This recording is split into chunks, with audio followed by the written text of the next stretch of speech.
Village food চ্যানেলে সবাইকে নমস্কার এবং স্বাগত। আজ তৈরি করছি বাঙালিদের খুবই পছন্দের একটি রান্না, মাছের ঝোল। গরমে মাছের পাতলা ঝোল খেতে খুবই ভালো লাগে। আজ তৈরি করব বড়ি, আলু, বরবটি দিয়ে পাতলা মাছের ঝোল। এই জন্য মাছগুলো আগেই ভেজে রেখেছিলাম, রুই মাছের টুকরা। এবার পরিমাণ মতো তেল দিয়ে দিলাম, তাতে অল্প জিরা ফোড়ন দিয়েছি। এই রান্নায় কোনো পেঁয়াজ রসুন ব্যবহার করছি না, খুবই মুখরোচক একটি রান্না। আবার হালকা মশলা যারা খেতে পছন্দ করেন এভাবে রান্না করে নিতে পারেন। মসুর ডালের বড়িগুলো একই সাথে ভেজে নিচ্ছি হালকা আছে।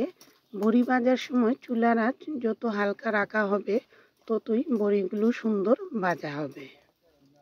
2 থেকে আড়াই মিনিট এভাবে হালকা আছে বড়িগুলো ভেজে নিয়েছি। এবার তেল ছেঁকে তুলে রাখছি।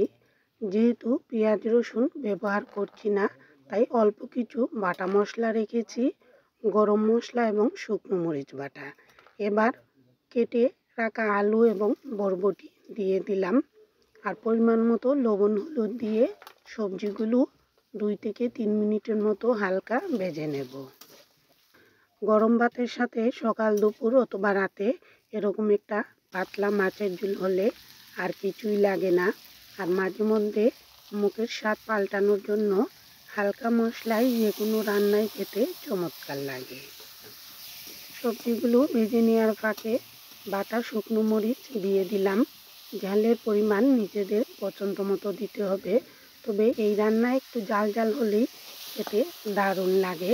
একই সাথে দিয়ে দিয়েছি ভেজে রাখা মসুর ডালের বড়ি আর পরিমাণ মতো জল।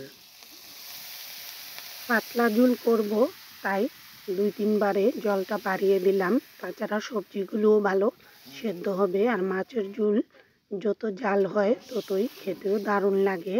এভাবে নেড়ে চেড়ে এবার মিডিয়াম আঁচে ঢেকে রাখবো যতক্ষণ সবজিগুলো সুন্দর সেদ্ধ না হবে।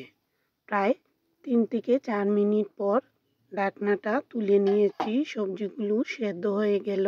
এবার ভেজে রাখা মাছগুলো দিয়ে দিচ্ছি, আর প্রয়োজনে অন্য কোনো মশলাও ইচ্ছে করলে ব্যবহার করতে পারেন, তবে হালকা মশলায় যে কোনো মাছের ঝোল খেতে দারুণ লাগে।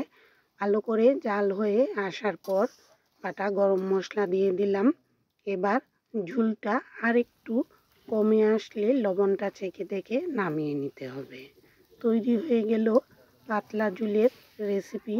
কেমন লাগলো বরবটি, আলু, বড়ি দিয়ে মাছের ঝোলের এই রান্নাটা জানাবেন।